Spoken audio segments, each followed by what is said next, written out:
कल्लूर एक छोटा सा शहर जो कभी एक झिलमिलाता हुआ बस्ती था, पर आज सिर्फ एक नाम रह गया है। हर एक रास्ता, हर एक पुराना घर उस एक कहानी की गवाह है। वो कहानी जो लोग सुनते हैं लेकिन कहते नहीं। पूरन एक वीडियो ब्लॉगर नए पुराने भूल चुके शहर के रहस्य रिकॉर्ड करता था।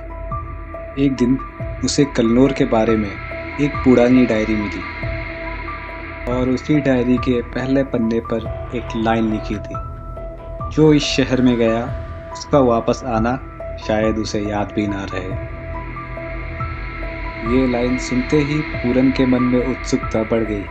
वो जल्द से जल्द कल्लूर के रहस्य के बारे में जानना चाहता था और वो कल्लूर के लिए निकल पड़ा।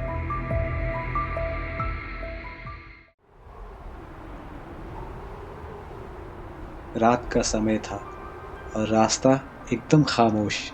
सिर्फ मिट्टी के रास्ते पर उसके जूते की आवाज़ सुनाई दे रही थी।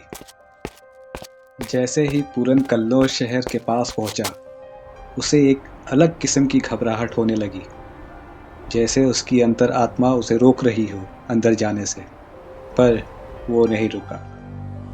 और तभी पूरन की नज़र प्रवेश द्वार पर टंगे पुराने टूटे बोर्ड पर गई, जिसमें लिखा था, कल्लूर, यहाँ रहस्य ज़्यादा और इंसान कम। जैसे पूरन थोड़ा अंदर गया, उसे एक घर दिखा। एक पुराना लकड़ी का घर जिसमें एक झूला हिल रहा था, पर बिना किसी हवा के। और घर के अंदर एक सुगंध थी, जैसे पुराने कपड़ों और गीली मिट्टी की मिलावट हो। उसने अपनी नोटबुक निकाली और लिखने लगा, घर में एक अजीब सी खुशबू है, या शायद दर्द का एहसास। तभी पूरन को लगा कोई उसे खिड़की से घूर रहा है। वो धीरे से मुड़ा, पर वहां कोई नहीं था। पूरन को लगा ये उसका भ्रम है और वो वापस मुड़कर शहर के और अंदर जाने लगा। जैसे जैसे पूरन अंदर गया, उसे एक जंगल दिखा और उस जंगल में एक समाधि।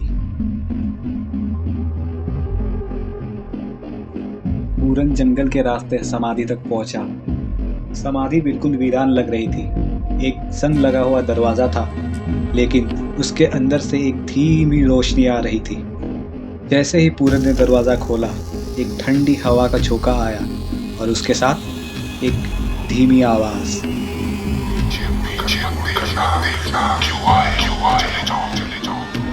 पूरन की घबराहट बढ़ने लगी, उसका दिल जोर जोर से धड़कने लगा। तभी उसके कैमरे ने खुद ब खुद एक तस्वीर ले ली और जब उसने वो तस्वीर देखा, उसमें एक और पूरन दिख रहा था, हूबहू उसकी तरह। उसके पीछे एक पुराना घंटा लटक रहा था, जो खुद ही हिल रहा था, लेकिन वो घंटा असल में वहाँ था ही नहीं। समाधि के अंदर एक मूर्ति थी, एक देवी की मूर्ति, लेकिन उसके हाथ इंसानों की हड्डियों से बने लग रहे थे। देवी के आसपास एक पत्थर पूरा लाल रंग का हो चुका था, जैसे उस पर कभी खून गिरा हो। उसकी आंखें लाल और चमक रही थी और उसके चेहरे पर एक हल्की सी मुस्कान थी। ऐसा लग रहा था जैसे वो पूरन का ही इंतजार कर रही हो। और उसी मूर्ति के नीचे एक संदूक था, जो खुद से खुल गया। संदूक के अंदर एक पुराना पत्र था, जिसमें लिखा था, जो यहाँ आएगा खुद को भूलेगा, मूर्ति में घुल जाएगा, मूर्ति में ही समाएगा। पूरन ने संदूक को हाथ लगाया और तभी समाधि की दीवार से काले हाथ निकलने लगे। वो हाथ उसे खींच रहे थे। उसका कैमरा उसके हाथ से छिन गया। कैमरा अचानक सब कुछ रिकॉर्ड करने लगा और जब पूरन ने देखा तो उसे उसमें खुद का चेहरा दिखा, लेकिन वो इंसान नहीं लग रहा था। मूर्ति के सामने एक तलवार था।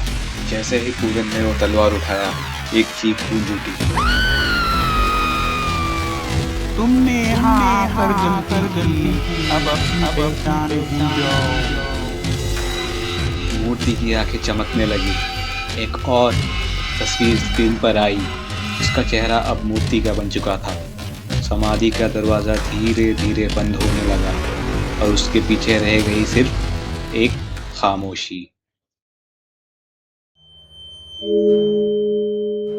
सुबह कल्नूर एकदम शांत था, लेकिन एक नए घर के सामने एक मूर्ति खड़ी थी, बिल्कुल उस मूर्ति जैसी जो समाधि के अंदर थी। उस मूर्ति का चेहरा एकदम पूरन का लगता था, लेकिन इस बार मूर्ति के पैरों के पास एक छोटी सी चिट्ठी पड़ी थी।